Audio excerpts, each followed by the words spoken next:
let's do some exercises on Radon measures. So here we've got one that's fairly straightforward, but I mean, it's Radon measure, so there's a number of things to check. So keep in mind, what is the definition of a Radon measure? This is something that you really just have to memorize.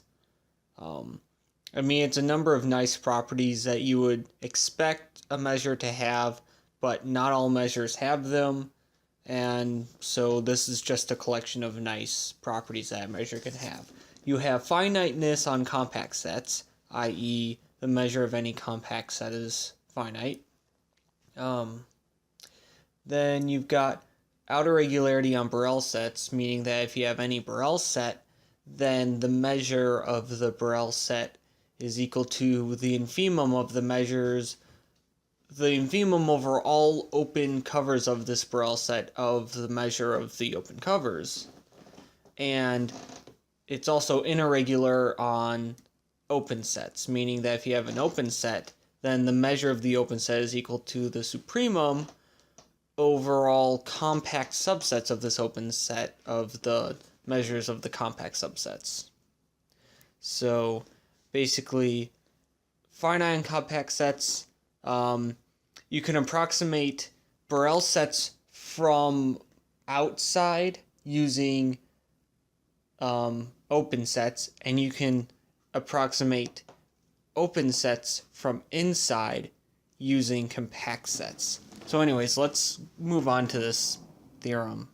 So we want to prove, the first thing we want to prove is compactness, because really the sigma finiteness here, this is going to come into play when we have to deal with the open sets, because if you have a set E here and you have an open set containing E, you want to take the infimum over all of the U's, but there's no guarantee that the U will have finite measure. And so you have to take a little care when you're doing the argument. But compact sets are good. They're all nice and they've got finite measure and everything, so you don't really have to worry about them. Or do I use open?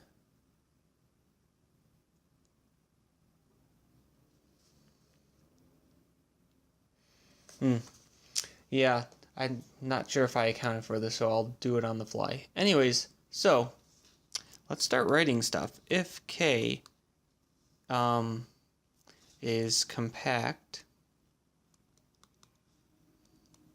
then mu A of K, just by definition, it's the measure of K intersect A, and, well, that's a subset of K, so it's less than or equal to K, and, well, mu is a Radon measure, so U is finite on compact sets, and so this is finite. And so that's a really easy argument to make. Let's see here. Let me do my argument for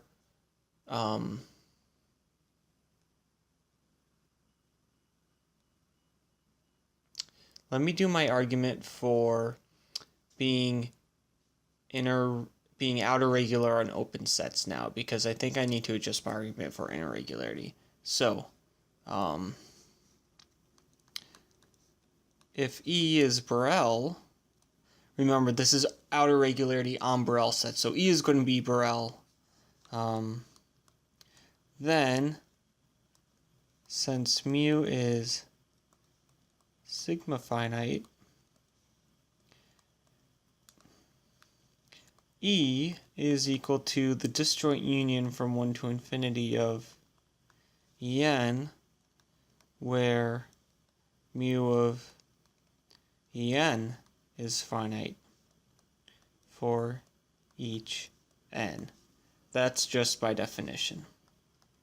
So let epsilon be greater than 0. For each n,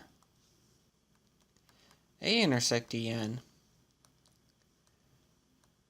is a Borel set of finite measure, and that's important. That's, of course, mu measure. So by outer regularity, i.e. outer regularity of mu, there is an open set mu n such that A intersect En is contained in Un, and mu of A intersect En is greater than or equal to mu of Un minus epsilon 2 to the minus n. So you kind of see what we're doing here. We're doing the basic trick of you got an infinite sequence and you want to make an estimate, so you put in an epsilon and you make sure that this epsilon decreases quickly enough so that you end up with just one epsilon. So let U equal the union of the UNs, which is open.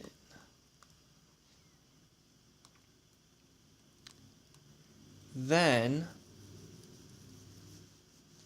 see here, I'm making sure that this all makes sense. Right, then mu A E, this is equal to mu A of the disjoint union of the ENs.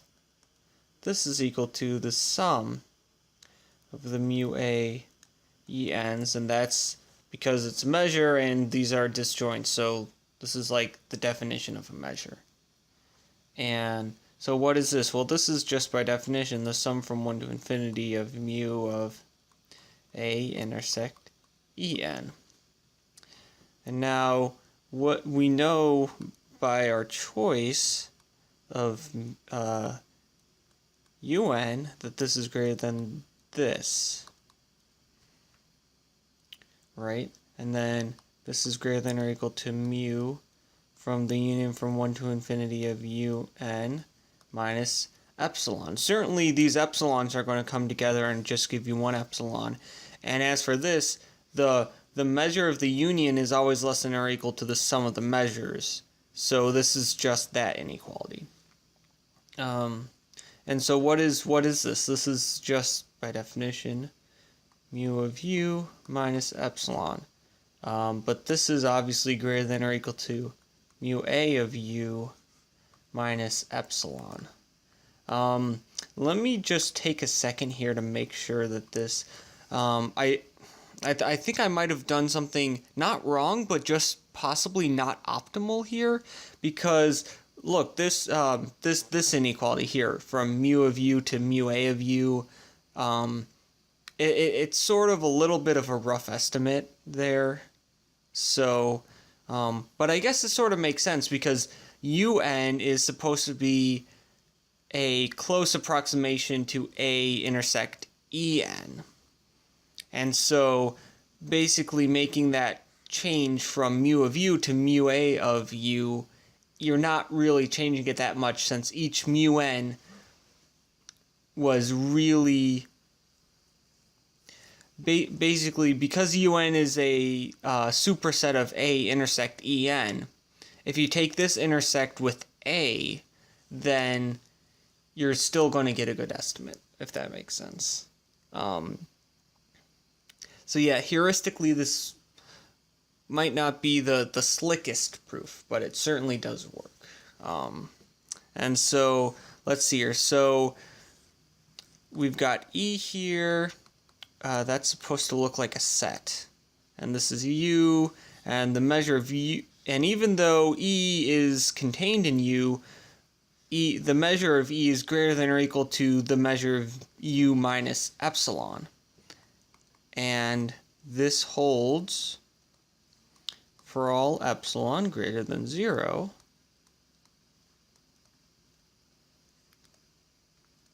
And thus, mu is outer regular on Borel sets.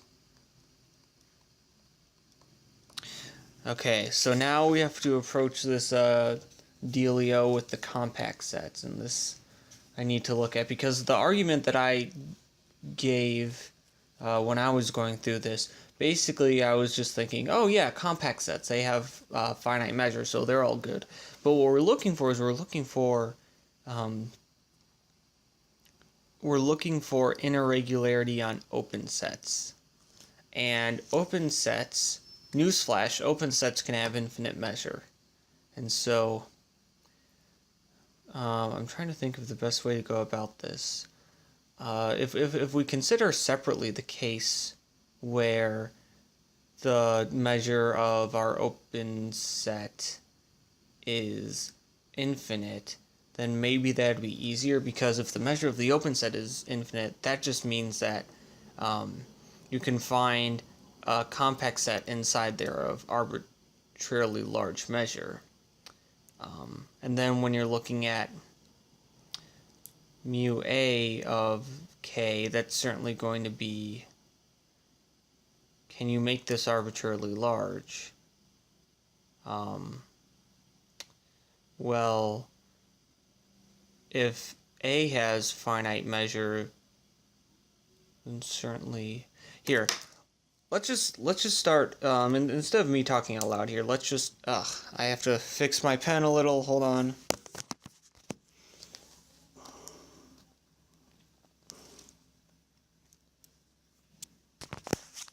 Yeah, my pen does this thing where there's like a screw mechanism that like the pen top screws on, and that secures the battery. And the screw, it just doesn't hold things. Like typically the point of a screw is twofold. First of all, it holds the thing in place, and second of all, you can remove it and put it back on.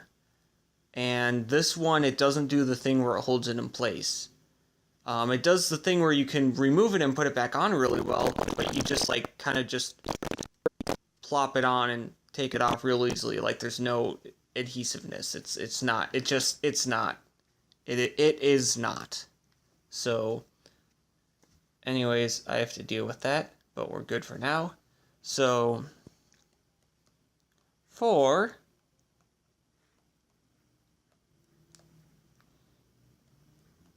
an irregularity, let E be open and suppose measure of E is finite. Then, given epsilon greater than 0, there exists K in E. Actually, hold on. Give me a second. I want to see. What if we just like went through here and changed all this to Kn? Make this less than or equal to Kn plus epsilon over 2. Okay. No, that won't work. That won't work. That might work.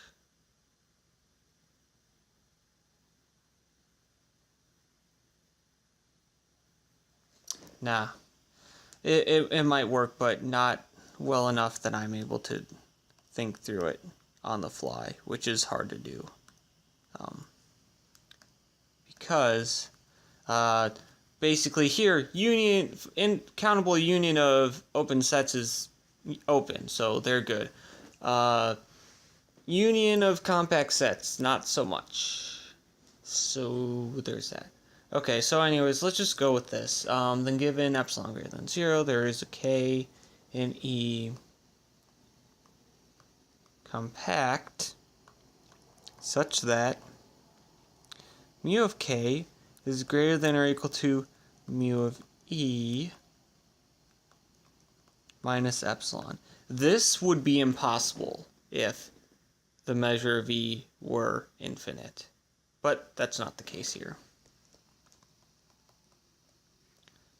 Also note that K set minus A is contained in E set minus A because K is a subset of E. And scroll down and leave the irregularity part there. So blah, blah, blah, blah, blah. Therefore, mu A of k is equal to mu k intersect A, that's definition, and then disjointness, we're just rewriting these sets. But, again, here, we know that mu is finite on compact sets, and so this is not infinity. And so we're not writing infinity minus infinity here, and that is really important. So anyways, it's greater than or equal to mu of E minus epsilon minus mu E set minus A. We've done two substitutions here. The mu k we know is greater than or equal to the mu E minus epsilon, and since k set minus A is contained in E set minus A, when we minus them, it goes the other way. So the measure,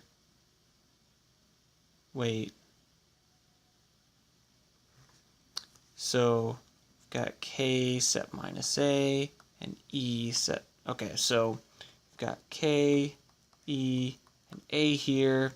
So k set minus A is going to be this thing, and E is the bigger thing.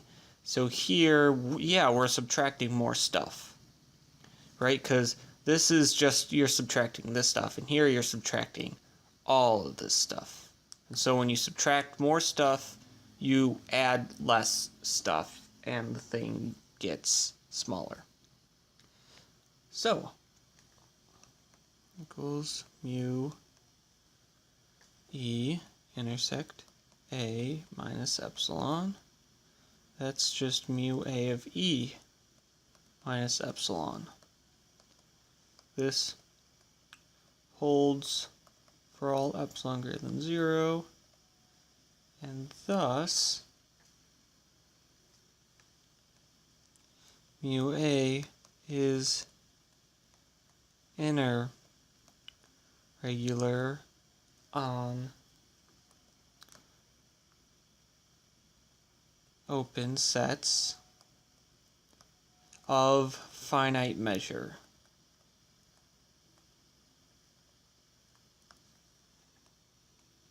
Now, suppose E is open and measure of E is equal to infinity. I'm just going to kind of wing it and see how this goes. Kind of follow my nose here, so what does this mean? We have irregularity here, so then for all m greater than 0, there exists a k, a subset of E, such that k is compact and the measure of k is greater than m. We want to prove that the measure A of that erased more than I wanted. We want to prove that the measure, the A measure, whatever you want to call this thing, of E is equal to the supremum over all mu k intersect A, such that k is a subset of E and k is compact.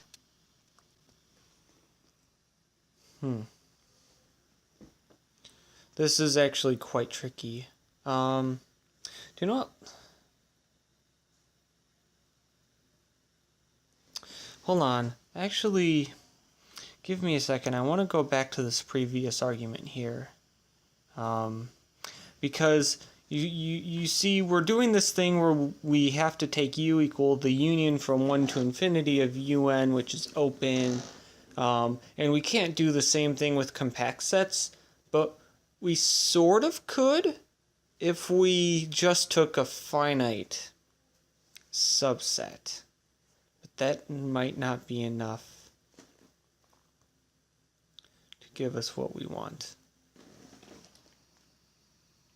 You know what? I really need a nap right now. Like, well, I think they call that sleep. But yeah, I should just come back to this. So I will be back with a solution. Yeah, for some reason the taskbar at the bottom isn't hiding, and instead of trying to spend more time trying to fix it, I'm just gonna kind of go with it since we're almost done with this. So I was able to figure it out, and it was me just blanking on things, and it's really kind of just straightforward from here. So let's see here. Mu. So for an irregularity, let A be open. Mu is radon, and sigma finite. So by proposition 7.5,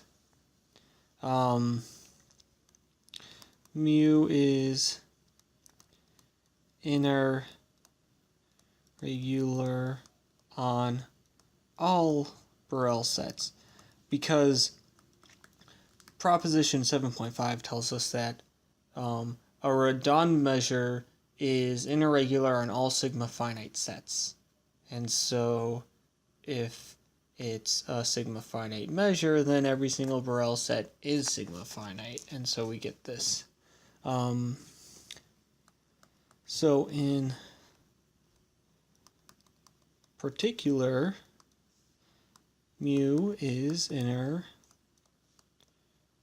regular on A intersect E, because A is a Borel set and E is open and thus a Borel, and Borel sets are closed under intersections by definition. So then mu A of E is equal to mu of A intersect E, and then here we use an irregularity to say that this is a supremum over mu K such that K is contained in A intersect E, and K is compact. And this is less than or equal to supremum for all mu of K intersect A, such that K is contained in E, and K is compact. And that is because if you have any subset, if you have any set K here such that K is contained in A intersect E and K is compact, then this K is automatically contained in E, and so it's automatically one of the sets over which this supremum is taken.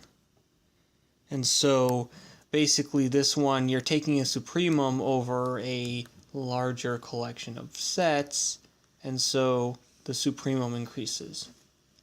But what is this? This is just equal to the supremum over mu A K such that K is contained in E and K compact. And let's see here. So then this, we know that for every particular K, mu A of K is less than or equal to mu A of E. And so when you take the supremum, you get that this is less than or equal to mu A of E. So equality holds throughout. Thus, mu A is inner regular on open sets. Hence, mu A is Radon. Also note, like in this particular case, this proof would have been absolutely no more difficult if we were trying to prove irregularity on Borel sets, because all these arguments, what we did was we used the fact that A intersect E is Borel, and that Radon measures are irregular on sigma finite sets. And here, every Borel set is sigma finite, and so it works fine. But we still just prove the equality for, or we prove the fact for open sets E just because that's really all we need to do. And I mean, sure, it follows now that we know that mu A is Radon, it follows by proposition 7.5 that mu is also irregular on all Borel sets. But whatever, I guess the point is there might have been like a slicker way to get more information out of this proof, but it's not really necessary. This is all we need to get the proof, and we are now done.